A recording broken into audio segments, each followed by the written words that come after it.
¿no? Entonces, eso pues se desarrolló y empezó a impulsar el uso del concreto reforzado más o menos hasta la mitad del el siglo XX, en donde el ilustre ingeniero Eugene Freycinet, que fue uno de los primeros, quizás no el real inventor de la técnica del preesfuerzo, pero sí el que logró hacerlo ya con producción en serie y hacerlo de manera industrializada, y que además le dio forma ya, una forma más real de hacerlo, que es, y consiste en lo siguiente: el concreto reforzado se basa en la deformación de una viga. Por ejemplo, aquí estamos viendo una viga que está cargando un camión, es decir, está sujeta a flexión, y entonces la deformación de la viga es una parábola hacia abajo, ¿no? Una forma casi parabólica, y consideramos que es una carga uniformemente distribuida para los que son así muy,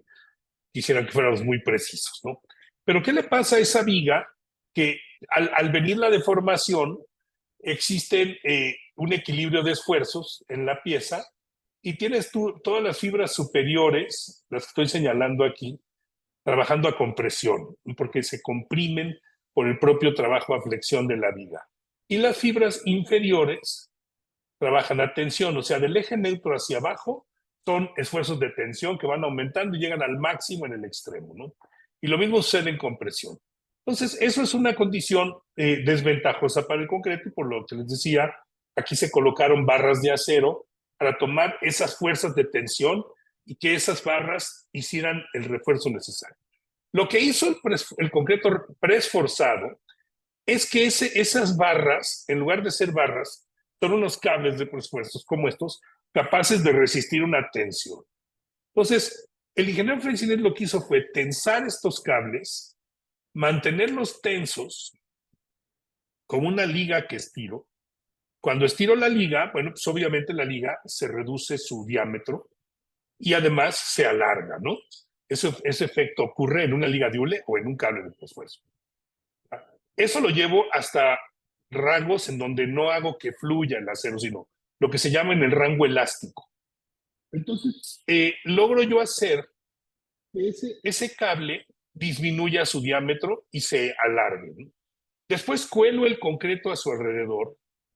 Cuando el concreto ya tiene la resistencia por lo menos del 80% del F'C, entonces yo libero los mordazas o las cuñas que estaban anclando al extremo del cable, y el cable, como la liga, como cuando la estiro y la suelto, pues la liga regresa a su longitud inicial y a su diámetro inicial.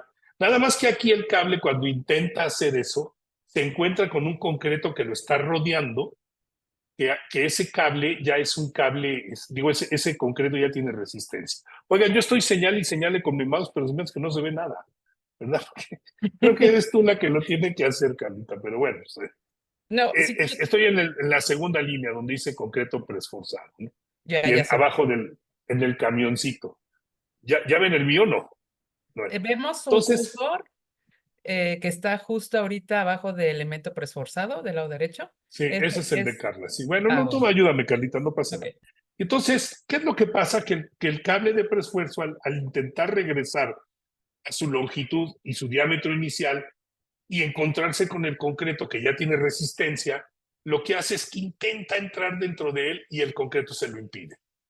Pero el cable sigue insistiendo y el concreto se lo sigue impidiendo hasta que se llega a un equilibrio en el que el cable realmente está comprimiendo al concreto y el concreto se ve comprimido por el cable, y entonces ambos, yo digo, se acaban dando la mano como buenos amigos. Deja de ser el cable de preesfuerzo, deja de ser el concreto simple y se convierten en concreto preesforzado.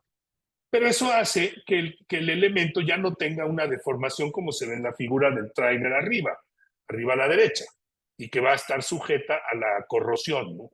Sino arriba a la derecha vemos como abajo del tráiler se ven unas fisuras. Bueno, en el dibujo que está abajo de él, en donde está el cable preesforzado, el siguiente dibujo abajo, ahí ya se ve que la deformación ya se controló con el cable. No solo la deformación, sino también los esfuerzos.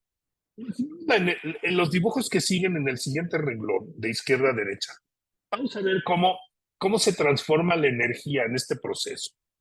¿Qué empieza? Bueno, la tenemos como energía eléctrica dentro de una instalación en la fábrica donde está la energía en forma de voltaje. Ese, pues ahí está, es una energía potencial porque no lo estamos usando. Cuando nosotros conectamos el gato de tensado, lo prendemos y hacemos que los pistones del gato se abran, entonces la energía potencial que estaba en el contacto eléctrico se transforma, porque lo decía aquel sabio, que la energía no se crea ni se destruye, solo se transforma. Ahora se transforma en una energía que está siendo la que jala los cables y los está tensando.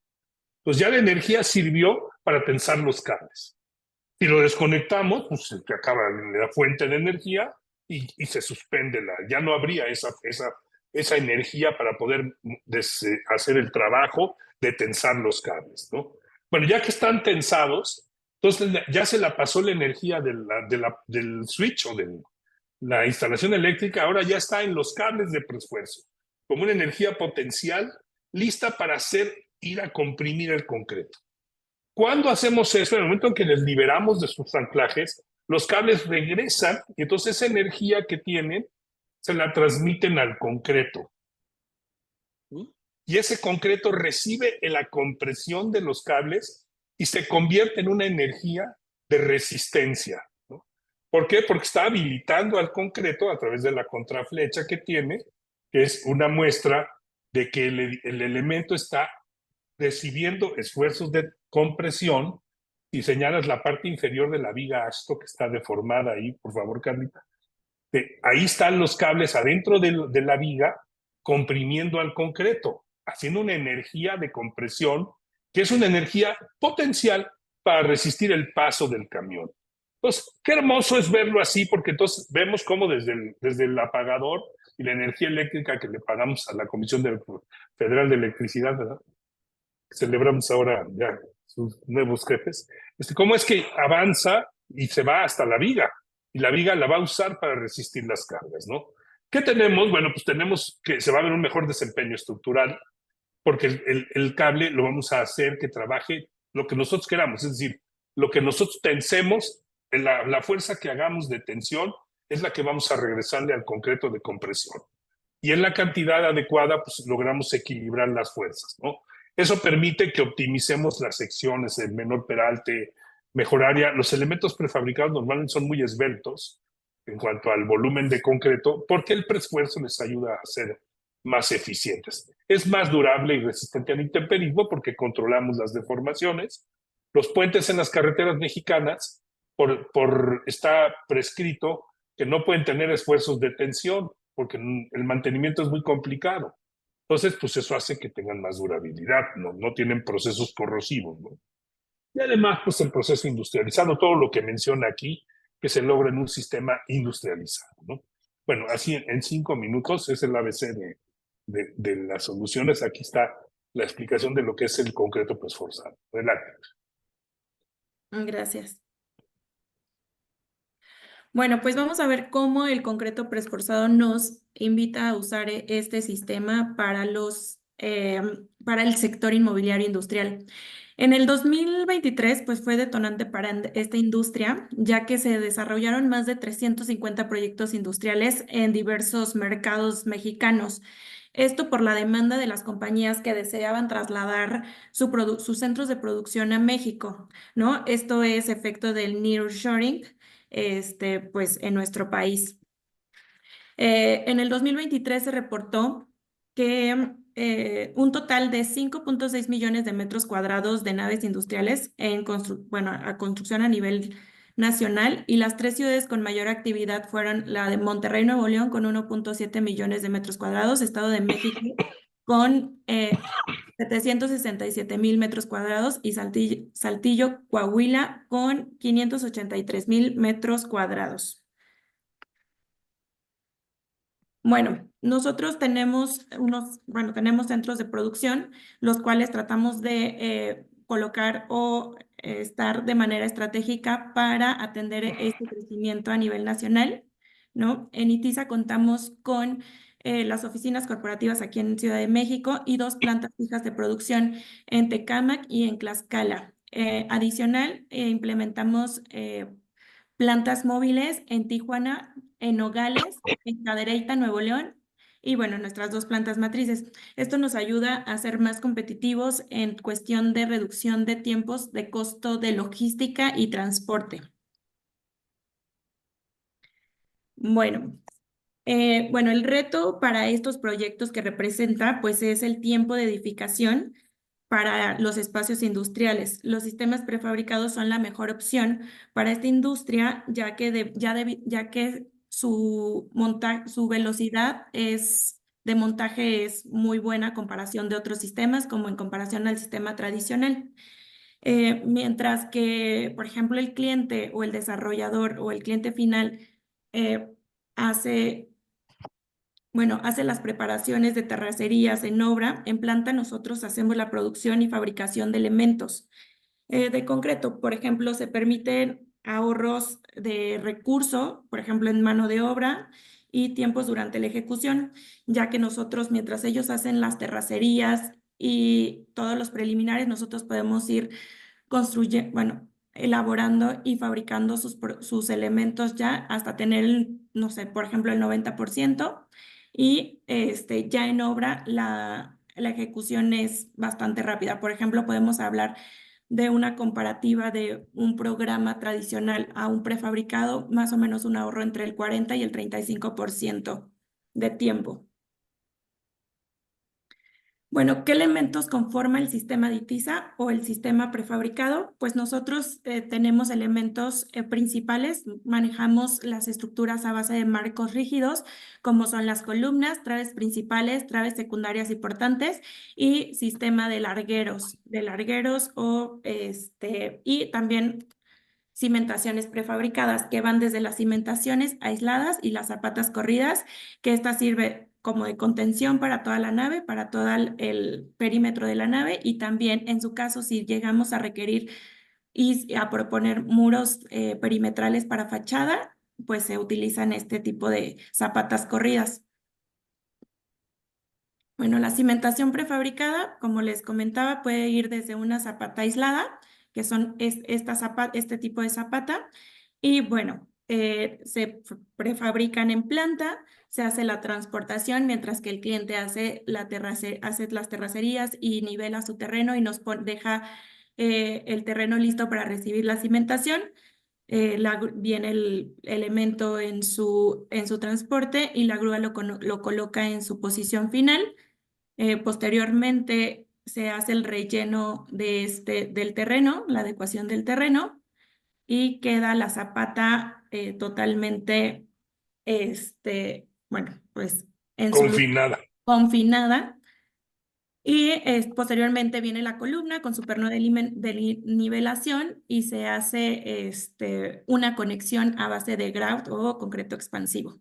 Entonces es ahí donde nosotros aseguramos que la columna sea con la zapata aislada, que sea un elemento monolítico, seguido del sistema de cubierta. Pues en ITISA manejamos varios tipos de sistema. Por ejemplo, este que vemos aquí es Traves TIs con un sistema de largueros de dallas de concreto. Más o menos les voy a dar los rangos que nosotros manejamos en nuestra sección, bueno, nuestras secciones. Por ejemplo, la TI puede llegar hasta de 22 hasta 33 metros de claro, con un peralte alrededor de 1,40. Y bueno, pues esto hace que la sección de la trave TI pues sea pues muy buena para soportar claros de este tipo, ya que tenemos almas entre 12 centímetros aproximadamente. La idea o la intención de hacer este diseño es para simular algunas traves metálicas y visualmente hacerlo más atractivo y aligerar de cierta manera la trave.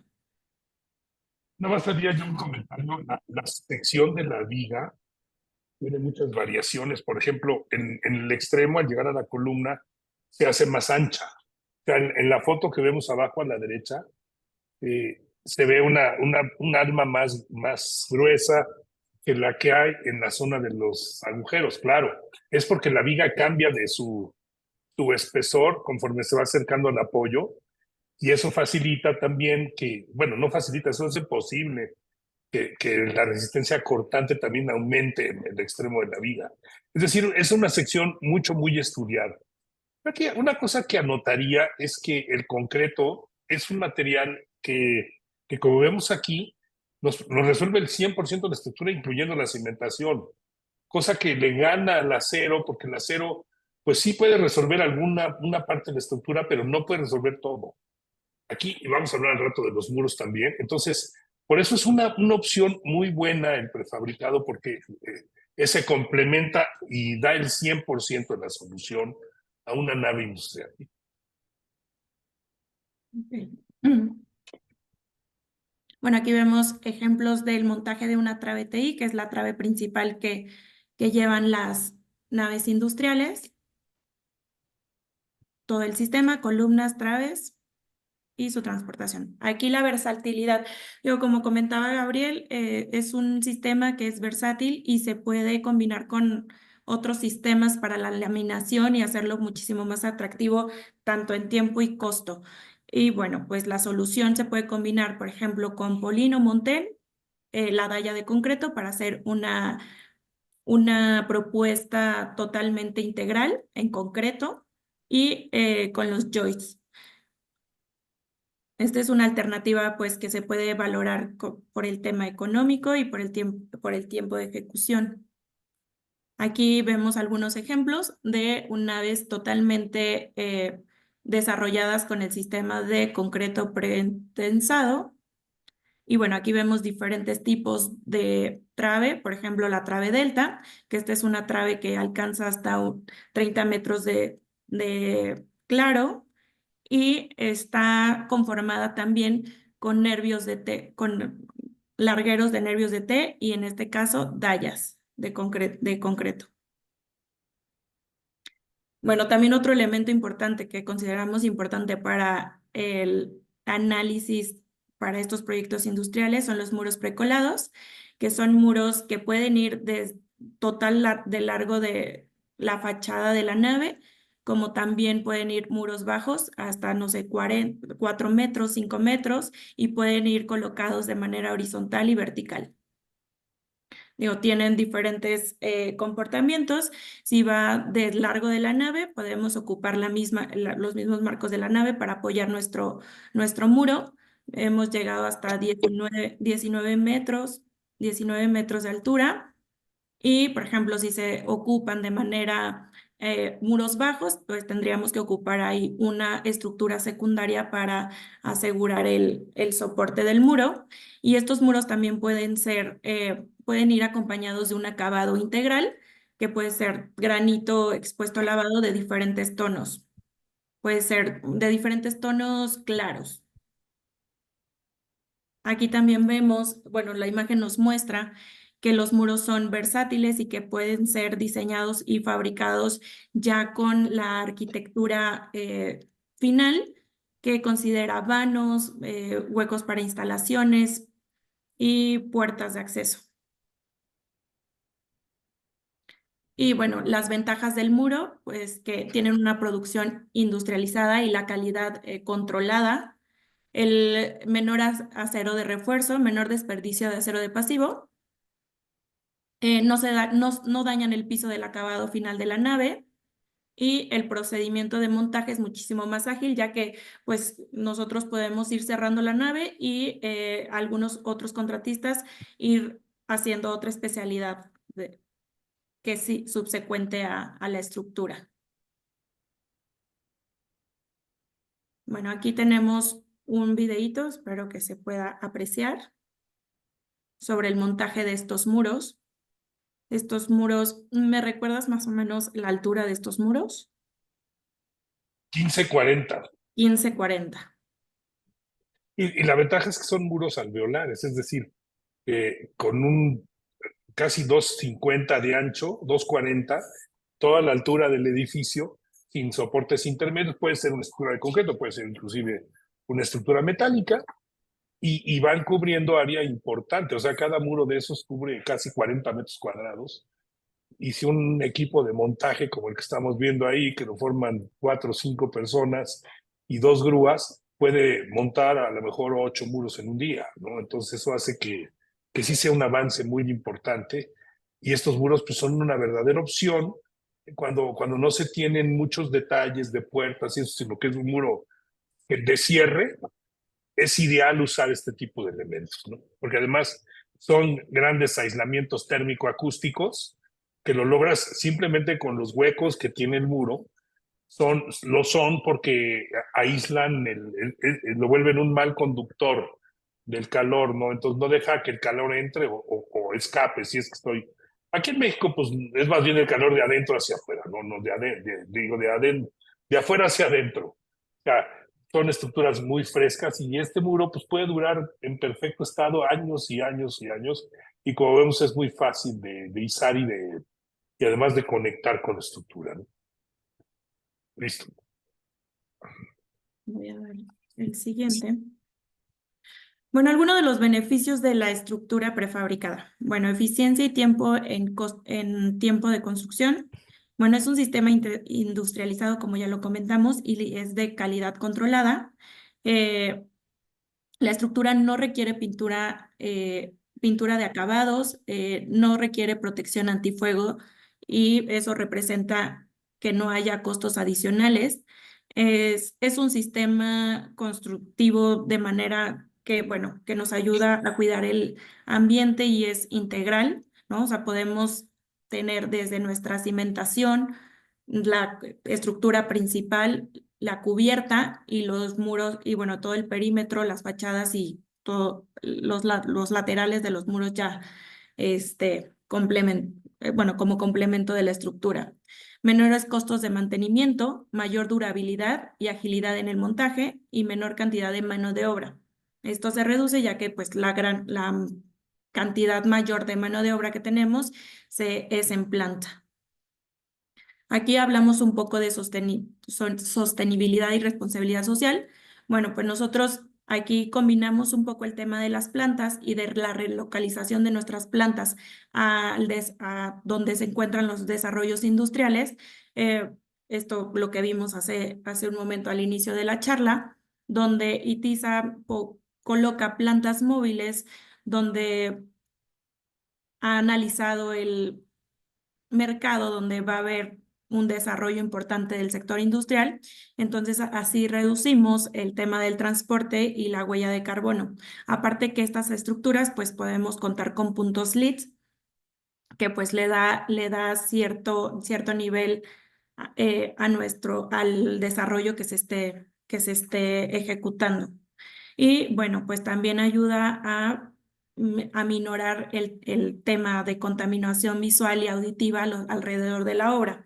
Digo, por ejemplo, aquí hay un ejemplo que pone mucho Gabriel, que no es lo mismo que llegue un elemento prefabricado totalmente ya armado con concreto, acero y todo lo que tiene que llevar accesorios, a que lleven 5, 6 camiones con cemento, agregados, la mano de obra, ¿no? Entonces es completamente amigable para el entorno en donde se está realizando la obra, además de hacerlo un sistema pues ágil al momento de que llega el elemento a la obra y sale, la grúa lo coloca en su posición final. Hablando de seguridad, flexibilidad en el diseño y los costos. Bueno, aquí tenemos una gran ventaja en comparación al la estructura metálica y es la resistencia a la corrosión. Bueno, aquí vemos algunos efectos destructivos de la corrosión y un ejemplo de una nave que pues está sufriendo estos efectos que tiene el acero. Y bueno, pues no hay forma de detenerla y bueno, las consecuencias pues es que nuestro patrimonio o el patrimonio que se está desarrollando pues quede inservible.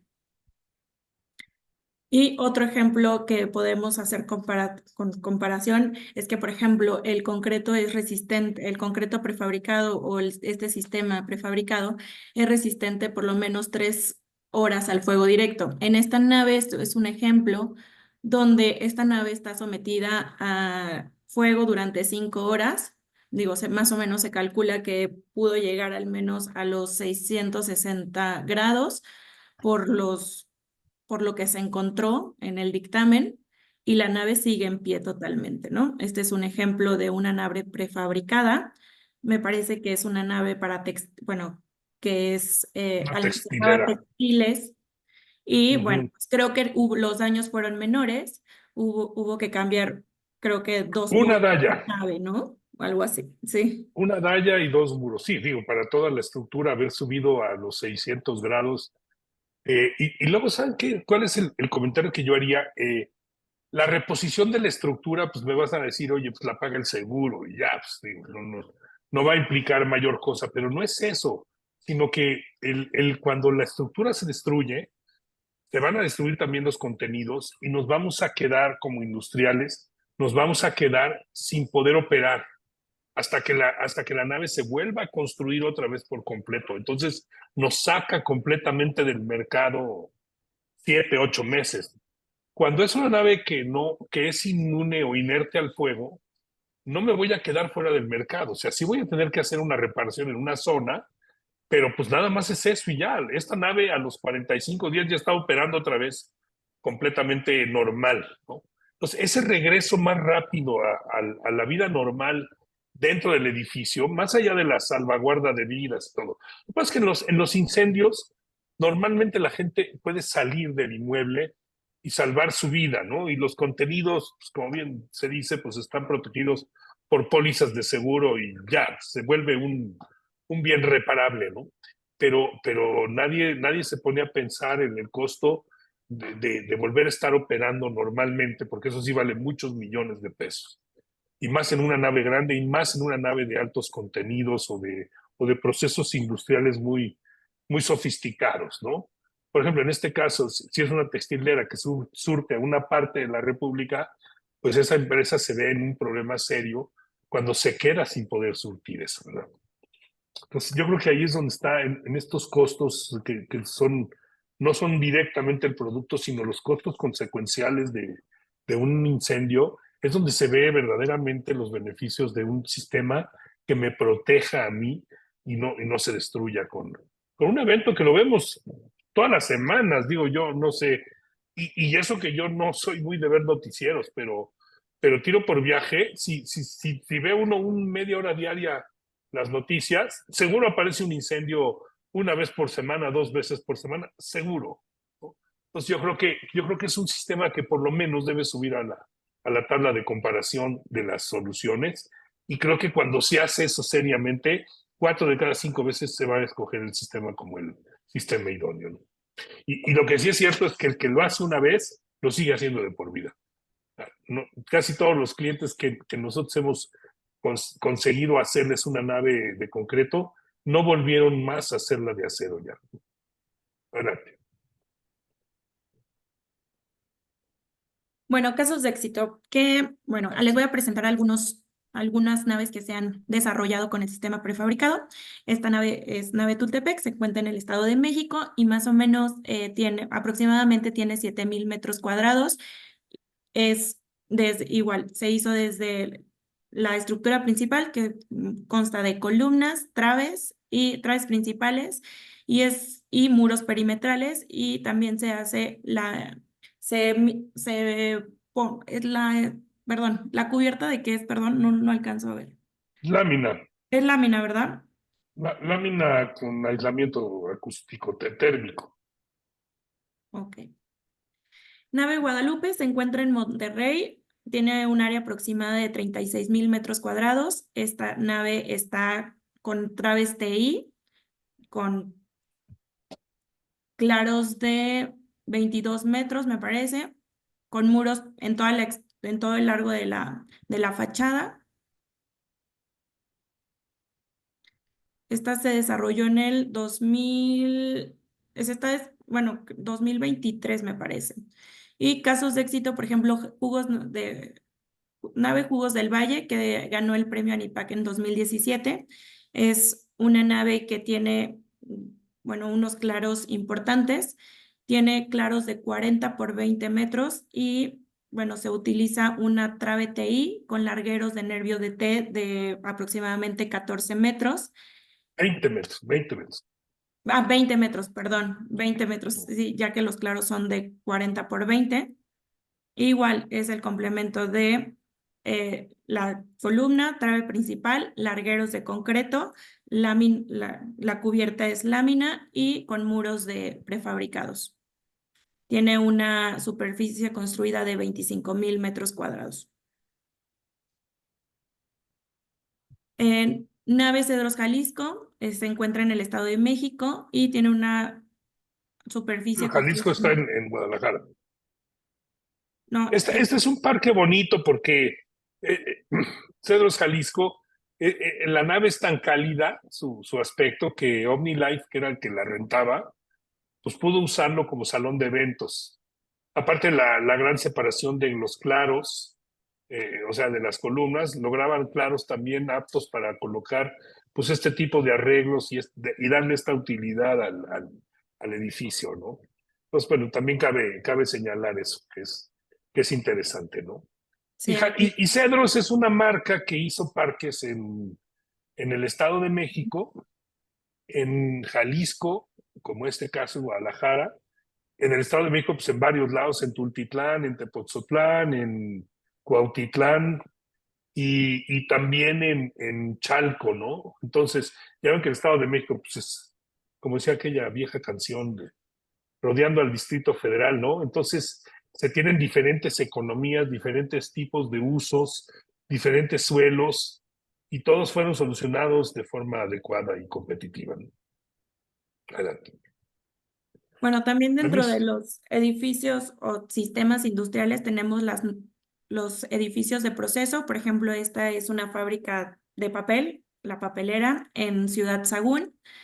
Fue elaborada en el 2018 y bueno, pues en esta nave tenemos, o sea, el sistema de piso. Aquí digo, son otros elementos, pero es columna y todo es prefabricado. Columna, las traves principales y sistemas de piso, por ejemplo, podemos ocupar desde losas Spancret, doble T o losas Omegas, dependiendo de la carga para la que esté diseñada el edificio de proceso, ¿no? La complejidad, porque estos edificios tienen muchos insertos ahogados. Ahorita vamos a ver adelante, no sé si sea la que sigue, Peñoles, Grupo Peñoles. Aquí Sí, está. exacto. O sea, hay estas plantas por ejemplo, en el caso de Peñoles, son dos, las dos ubicadas en Torreón, en su complejo de Torreón, Coahuila, son naves de proceso del zinc. Entonces están trabajando con líquidos a base de ácido sulfúrico, increíblemente corrosivo. Obviamente no está en contacto con el concreto porque hay una membrana que se les pone a las tinas de concreto que los contienen para que no haya un contacto directo, pero esas membranas sí están soportadas en elementos de concreto. Entonces, otra vez el concreto hace un protagonismo muy importante en la solución. Aquí, por ejemplo, pues todo es de concreto, lo único que no son las vigas carril de las grúas y se pudieron haber hecho también de concreto. ¿Qué es lo que pasa? Que a veces no concebimos al concreto como un material capaz de hacer ese trabajo, pero pues sí lo es cuando lo usamos como concreto preesforzado, ¿no?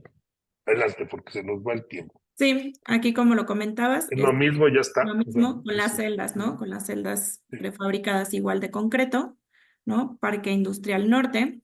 Igual, este es un complejo de ocho naves construidas más o menos alrededor de 135,000 metros cuadrados, igual en el Estado de México.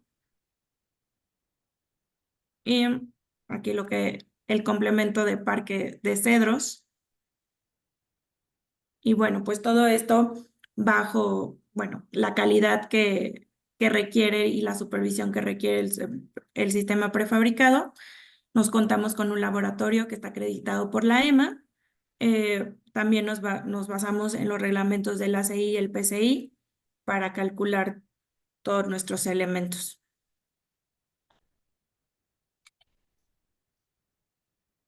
ahora, yo les haría, como manera de conclusión, ¿Cuáles son los puntos que debemos atender? Yo les iría mencionando uno por uno. El primero es que estos proyectos deben de planearse con mucho cuidado. Luego, otro proceso es el proyecto, la elaboración de los planos y de la ingeniería, ¿no? El siguiente proceso es la ejecución propiamente dicha de la construcción y por último, el mantenimiento. O sea, estas 4 cosas he visto yo o hemos visto nosotros que son las que juegan siempre en el éxito de un proyecto. Adelante, ¿no? Entonces, ¿qué es lo que pasa, no? Adelante.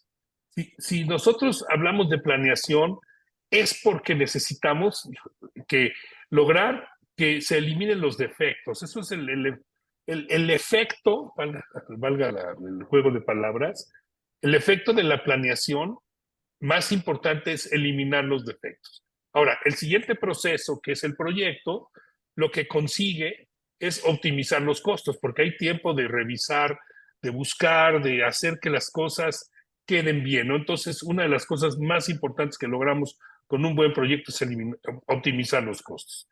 En la tercera fase, que es la ejecución, ¿qué logramos? Bueno, logramos disminuir los tiempos, ¿verdad? ¿Qué hace? Pues que la obra se entregue más rápido, esté a disposición más rápido y produzca sus beneficios. Y por último, en el mantenimiento, ¿qué es lo que logramos? Permanecer funcionales, es decir, o lo que buscamos. La planeación busca eliminar defectos, el proyecto busca optimizar los costos, la ejecución busca disminuir sus tiempos y el mantenimiento para permanecer funcional. Quedémonos con los 4 círculos del lado derecho, por favor, y pasamos a la siguiente. ¿Y qué tenemos nosotros? Bueno, esas 4 condiciones que funcionen como engranes van a hacer que nuestra estructura se comporte de una manera súper conveniente. Adelante, por favor, ¿no? Y tendríamos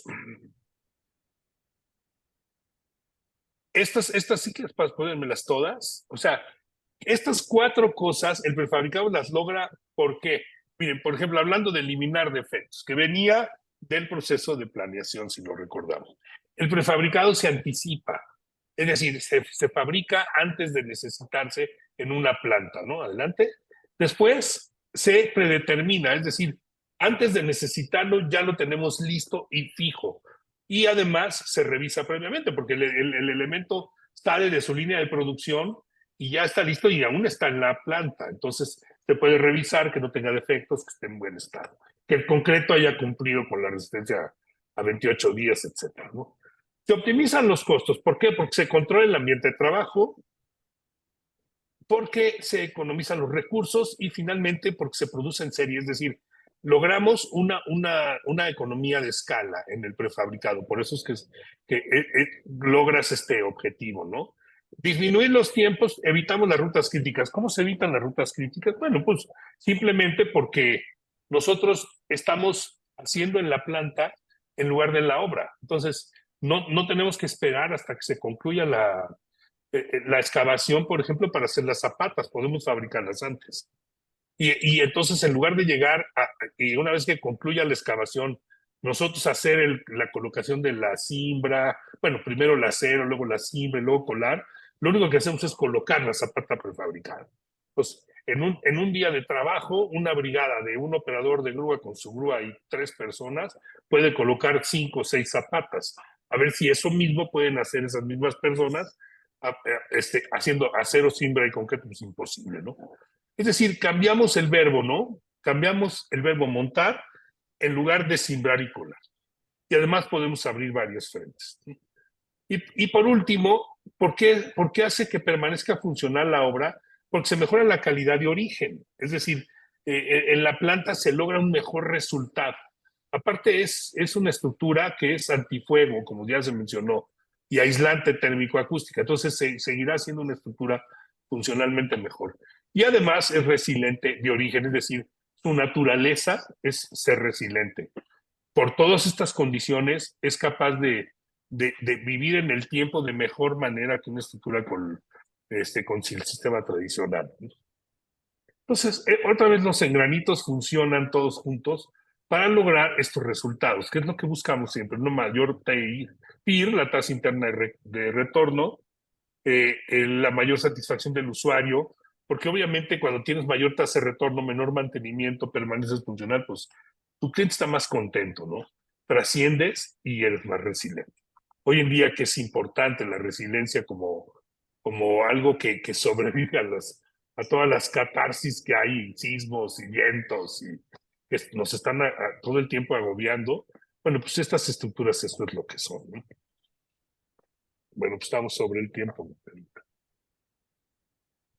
Muchísimas gracias, Carla, Gabriel. Bueno, pues vamos a las preguntas. Gabriel, ¿cómo quieres que lo manejemos? ¿Te ayudo leyéndolas? ¿Tú las quieres leer? Como gustes. Yo tengo unas aquí, nada más que no sé si sean todas, ¿no? Ok, Mejor si quieres tú léelas para no claro. equivocarme. Muy bien. Bueno, pues José Luis González tiene varias preguntas. Te voy haciendo una por una. ¿Qué resistencia a la compresión se tiene en los elementos prefabricados? Son F' de 350 kilos por centímetro cuadrado en adelante. Ese es el mínimo que consideramos siempre, pero hay ocasiones es de 400, 450, más o menos, en ese orden. Muy bien. ¿Qué tanta resistencia tienen los elementos prefabricados ante demandas sísmicas intensas? Pues yo diría que la necesaria, es decir, no es que sean particularmente más resistentes o menos, o sea, lo que tienen que ser. Se diseñan para que cumplan. Lo que sí es cierto es que son más resilientes. ¿Qué es ser más resiliente? Que la recurrencia de sismos, que es un fenómeno que está en estudio por los reglamentos, todavía no sabemos bien, sabemos cómo resistir un sismo, ¿no? Pero no cómo resistir 10 lustros o 15 décadas de sismos fuertes uno tras otro. Todavía eso no lo hemos vivido del todo. O sea, si nos ponemos a ver, pues el diseño sísmico serio lleva 150 años, 120 años. Entonces, pero lo que sí estoy seguro yo, Ok. porque nos lo han demostrado los sismos, es que el comportamiento del prefabricado es mejor. O sea, después del sismo, la estructura está en mejor estado que cualquier otra estructura. Pues ahí Muchas es gracias. donde yo creo, ¿no? Perdón, también José Luis pregunta, ¿qué reglamento o normas cumplen el diseño de estos elementos estructurales?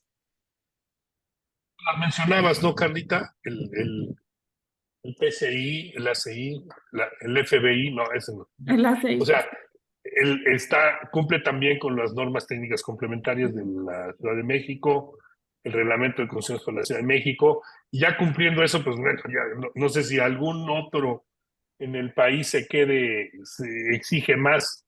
La realidad es que cuando se construye en una cierta ciudad, como en los municipios tienen sus propias leyes, si existe alguna ley o algún reglamento de construcción propio de ese lugar, se tiene que tomar en cuenta. Pero tienes cosas como, por ejemplo, estipulaciones, y se dice así, que te pide el reglamento de construcción de la Ciudad de México y sus normas técnicas complementarias, que no te las exige, por ejemplo, en Puebla, ¿no? ¿Por qué no las exige? Porque el reglamento de Puebla no las menciona. Pero hay muchas cosas que no se mencionan y se obvían porque se mencionan de la Ciudad de México. Entonces, ha habido discusiones interesantes, sabrosas, un poco bizantinas, pero ¿por qué voy a diseñar yo con el reglamento de la Ciudad de México si estoy haciendo una obra en Guadalajara o en San Luis Potosí o en una zona más sísmica, como por ejemplo Acapulco o Chiapas? Bueno, pues porque no existe otra, desgraciadamente. La más completa es la de la Ciudad de México y todos sabemos que si cumplimos con esa, pues prácticamente estamos del otro lado. Pero pues yo te diría, a tu pregunta en concreta, pues Muy cumplen bien. todo lo que tengan que cumplir. Perdón, Sí, perdón. ¿qué tanta flexibilidad tiene ante asentamientos diferenciales? No entiendo muy bien la pregunta. Bueno, el asentamiento diferencial es en el suelo, hablando de una estructura de naves industriales, porque es una pregunta que no la puedes contestar nada más así. Habría que citar cada caso, pero se usan uniones no tan rígidas. Entonces yo creo que es muy flexible. O sea, si se hunde una zapata más que otra, que eso es un asentamiento diferencial, la conexión superior de la viga no es tan rígida, entonces permite absorber un poco la energía que se genera por ese asentamiento diferencial. Eh, si fuera una unión rígida, quizás genere un problema ahí, aunque ya sabemos que el reglamento también te hace considerar algo de asentamientos diferenciales y pues deberías de resistirlo bien, pero yo diría, es noble en ese sentido, igual que la estructura metálica, que también absorbe ese tipo de energía, ¿no? ¿Se puede construir estructuras como cines, auditorios, museos, salones de fiesta? ¿Tiene algunas restricciones? Ahorita te toca a ti. No, no hay restricciones. Digo, hemos elaborado y hemos participado en proyectos especiales como estadios, auditorios, estacionamientos, infraestructura, hospitales, casa habitación, bueno, edificios verticales, ¿no? Prácticamente en todos los sectores hemos participado. Hasta funerarias. En serio, sí. Sí, participamos también ahí en algunas cosas con el gobierno, como el hangar presidencial, centros comerciales, el Tren Maya, o sea, hemos hecho diversos Aeropuertos. proyectos, aeropuertos. Ok, muchas gracias. ¿Soportan los pisos y muros vibraciones en caso de naves que tienen maquinaria que generan vibración? Sí, sí, claro, claro. Sí, sí, sí lo resisten. Yo creo que perdón, creo que No, cabe adelante, mencionar adelante. que dentro del alcance, bueno, hablando de piso, por ejemplo, el piso que va sobre terreno, bueno, no es un alcance que haga ITIZA, ¿no? O sea, nosotros como alcance es cimentación, todo lo que es prefabricado, los columnas, traves principales y muros perimetrales. La nave como tal, el piso sobre terreno, no es ejecutado por nosotros, ya que es obra civil. Acaba de hacer Itiza también una nave que tiene un entrepiso de carga. O sea, la nave está en 2 niveles y el entrepiso superior carga 3 toneladas por metro cuadrado de carga viva, que es una bestialidad. O sea, es lo que puede cargar un suelo, no muy bueno, pero ya un suelo, ¿no? Entonces, eso pues evidentemente vibra, porque mucha de esa carga son montacargas, carga que viene, que va, que se sube, que... Entonces, eso genera otra vez energías que hacen trabajar la estructura. A mí me parece que el preesfuerzo, esto ya es de mi cosecha, si hay algún estructurista aquí, con tanto gusto lo podemos discutir, pero el preesfuerzo al ser una fuerza que comprime el concreto todo el tiempo, es decir, no descansa los sábados y los domingos ni las fiestas de guardar nada. O sea, siempre está comprimiendo al concreto, lo mantiene en un estado de compresión. Entonces las vibraciones se ven digamos, controladas por el preesfuerzo, ¿no? Controladas en el sentido positivo, como que, ¿qué haría yo si mi maleta me la empiezan a agitar así? Pues como que la abrazo y la aprieto, ¿no? Eso es lo que hace el preesfuerzo con el concreto. Entonces yo creo que, por eso mi respuesta es sí, sí en forma un poco mejor que el sistema tradicional. Ok. Eh, Yéndonos a la parte económica, ¿qué tan competitivo es respecto a las soluciones tradicionales? Carlita, Pues estamos dentro del mercado, la verdad es un sistema totalmente competitivo, ¿no? O sea, en comparación al sistema tradicional e incluso con la estructura metálica, ¿no? O sea, la ventaja que nosotros tenemos en el costo ante una estructura metálica, por ejemplo, pues es que nosotros tenemos el 30% del insumo del acero como tal, entonces pues la variación la fluctuación del acero no nos afecta tanto como el 100% de ese sistema. Y en cuanto a un sistema tradicional, bueno, pues estamos dentro de los rangos de costo, siendo más competitivos en temas, por ejemplo, de tiempo, calidad y precisión en los elementos. O sea, estamos dentro del mercado, se podría decir. Muchas gracias. Andrea Orozco pregunta, ¿cuáles son las áreas en las que suele ser más necesario intervenir en la etapa de mantenimiento? las áreas, ¿a Yo qué se creo que referirá?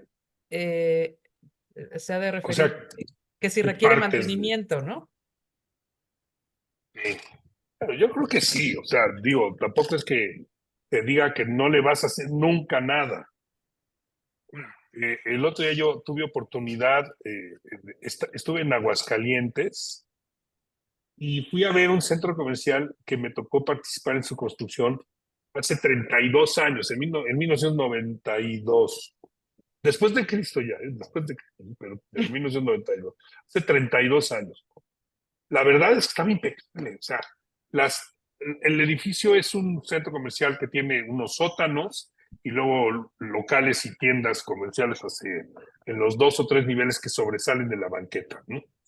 Fue construido en 1900, es más, no es cierto, fue construido en 1991. Bueno, ya da igual, ¿no? Entre 91 y 92. En la parte superior, en una buena parte del área, es una tienda Coppel, y el resto son locales comerciales. Y abajo, cajones de estacionamiento. Bueno, los cajones no estaban muy bien mantenidos, ahorita hablando de mantenimiento, pues digo, no se ve que los pinten y les hagan nada, ¿verdad? Pero lo que es la tienda Coppel estaba toda pintada perfectamente bien, parecía que la habían montado ayer, ¿eh? De verdad, no tiene un solo defecto. Entonces, inclusive esa tengo que decir, no fue hecha por Itiza, yo todavía no trabajaba en Itiza cuando se construyó, pero la hizo otra de las empresas de Anipac, se llama GSA. Bueno, les digo yo, impresionado estoy de lo bien conservada que está. Y la parte de abajo, que no se le está prácticamente nada de mantenimiento, pues también está bien. O sea, está, a lo mejor no está bonita, no está iluminada, no está blanquita, ¿no? Está gris, y un gris que se va poniendo un poquito como gris, medio negro, con el paso del tiempo, ¿no? Pero, pues dijo, nosotros lo vemos, las obras viales, los puentes, los túneles, los deprimidos, muchos de ellos tienen vigas pretensadas, los cajones del metro, la Ciudad de México, casi el 100% de los cajones, las tapas son pretensadas de elementos prefabricados. ¿Qué les hacen de mantenimiento? O sea, nada, nada. Si no mantienen las vías, ¿no? Imagínense las losas esas, jamás. Ahí está, ¿no? Entonces, no es que no les tengan que dar algo de repente, pero sí es increíble cómo se conservan en el tiempo. No creo que ningún otro sistema constructivo pudiera resistir tanto tiempo sin hacerle nada. Es correcto. Gustavo Cuautle dice, a este sistema de prefabricados se le puede añadir acabados con sistemas ligeros tanto en interiores como exteriores, y si eso influye sobre las cargas CMCB, o sea, carga viva, carga muerta, etcétera, en el sistema. Sí, sí se puede agregar acabado. Por ejemplo, en el caso de los muros, como lo comentamos, pueden llevar un acabado ya integrado al elemento. Incluso hemos hecho sistema de piso. Por ejemplo, en el sistema de piso, los Spancret, también hemos agregado ya el acabado final para este elemento, por ejemplo, para pisos de venta. Hablando de colgar plafones, pasar instalaciones, pues todo viene calculado ya en estos elementos. Incluso nuestros elementos tienen ya pasos ya establecidos en las traves para colocar todo este tipo de instalaciones y todos los complementos que puedan llegar a necesitar estas naves. Ok. Juan Isaac Zapata, ¿tienen plantas fijas fuera de la zona metropolitana de la Ciudad de México o manejan únicamente plantas móviles? Bueno, ahorita estamos instalados de manera fija en Tijuana y en Monterrey. Próximamente Playa del Carmen. Adicional, si bueno, localizamos algún desarrollo en algún otro estado, tenemos las plantas móviles y fijas, pues la matriz que es Tecámac, Tlaxcala, Tijuana y Monterrey. Muy bien. Bueno, pues creo que estamos cubriendo ya todas las inquietudes. Aquí Calubi Reynoso nos hace más que una duda, más que externarnos una duda. Dice, creo que un dato interesante sería conocer una comparativa económica entre sistemas tradicionales, concreto, acero y los prefabricados. ¿Qué opinas, Gabriel? Sí, por supuesto. Digo, yo creo que cada obra que se contrata con prefabricados ocurre eso, ¿no? Digo, o debería de ocurrir o puede ocurrir. Muchas veces yo creo que el cliente, eh, una vez que empieza con prefabricados, te sigue con prefabricados. Es muy raro el cliente que regresa otra vez a sistemas tradicionales. Hacer comparativas así muy generales es como, ¿qué les diré? No sé qué ejemplo, ahorita a lo mejor no estoy tan inspirado, pero Es muy difícil porque las circunstancias cambian de una obra a la otra. O sea, una obra así, concreta, con unos planos arquitectónicos y una ubicación, a lo mejor sí se puede comparar con todos los sistemas, evidentemente. Pero que tú compares los sistemas así aisladamente, es difícil porque tendrías que hacer muchos supuestos para que jugaran en los sistemas, en todos los sistemas constructivos, las mismas condiciones, ¿no? Entonces, por ejemplo, en México, el sismo en la Ciudad de México. Ok, ¿en cuál de las tres zonas sísmicas, no? ¿Con qué espectro de diseño? Porque ahora ya ni siquiera hay ya las zonas sísmicas como antes, que tenían la zona del lago, la zona de transición y la zona dura. Ahora ya no. Ahora ya es qué te da tu terreno, ¿no? Entonces, bueno, pues ok, ¿en qué terreno? Porque no es lo mismo el resultado en un terreno blando, donde a lo mejor el sistema tradicional puede ser un poco más económico que el concreto, y quién sabe, pero bueno, pues puede ser que en un suelo ya intermedio duro, o a lo mejor el tipo de suelo, aún siendo suelo blando, puede favorecer el uso del concreto. Entonces, claro, yo lo que creo es que hay que hacer una comparativa cada vez que se va a tomar la decisión y que jueguen los factores que mencionaba yo en las últimas slides, ¿no? ¿Cuáles son? Pues el permanecer funcional, el tiempo de construcción, el proyecto, la planeación. Ayer yo platicaba con una colega que el 90% de las veces las obras se retrasan porque no tienen los planos a tiempo. Perdón a los que se dediquen a eso, pero es la verdad. En la empresa pasa eso todo el tiempo. ¿Por qué no montan? Porque no llegan a la obra, a los elementos. ¿Por qué no llegan a la obra? Porque no están fabricados. ¿Por qué no están fabricados? Porque no hay el plano. ¿Y por qué no hay el plano? Pues ahora sí, vamos a averiguarlo, porque no está el plano arquitectónico, porque no está aprobado. Pero siempre esas fases, el prefabricado se convierte en una enzima catalizadora, porque como tienes que definir a fuerzas las cosas, porque tienes que fabricar el elemento casi 3 meses antes de que se necesite estar montando, entonces eres tan incisivo tú como prefabricador que acabas haciendo que las cosas sucedan. Entonces, esa parte tan crítica de las obras que es la ingeniería, los proyectos, los planos, pues acá se resuelven porque no queda de otra, ¿no? Entonces, como nos pasaba una vez que íbamos a ir un grupo grande de personas a un país donde los accesos eran complicados, no me acuerdo si era un país del Oriente o qué, que pues todo el mundo puso en regla su pasaporte y su visa y todo, porque tenías que dárselos a la agencia 3 meses antes para que tramitaran los permisos. No era el típico que llegó al aeropuerto y es que vengo de tramitar mi pasaporte hace ratito, ¿no? O sea, aquí el prefabricado te obliga a definir con mucho tiempo de anticipación, a fabricar con mucho tiempo de anticipación, y eso te hace más difícil. Yo creo que por eso hasta los arquitectos se ven afectados por el prefabricado en ese sentido de cuchillito de palo, ¿no? Oye, defíneme. Cierra el proyecto, define estas cosas, ¿no? Y eso me parece que no, parece poca cosa, pero es algo bien, bien importante, ¿no? Muchas gracias. Y voy a cerrar la sesión de preguntas y respuestas con esta pregunta que se me hace interesante de Luis Alberto Alam. ¿Se pueden Ajá. realizar anclajes instalados en estos elementos? Pregunto por aquello de perforar alguna varilla. Bueno, dice varilla de preesfuerzo, se ha de referir a un torón. Ujú. O ¿Quieres sea, empezar la respuesta, Carlita? Sí, sí, sí.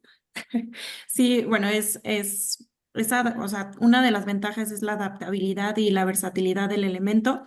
Y obviamente se tiene que revisar bueno, o sea, en qué parte se quiere hacer este anclaje, pero hay diferentes soluciones para, para anclar cosas, ¿no? O sea, independientemente de de la posición, o sea, tenemos algunos ya predeterminados, pero pues siempre es viable revisarlo con nosotros antes de hacer cualquier solución. muchas Respecto gracias. a los cortes de los torones, yo haría un comentario importante.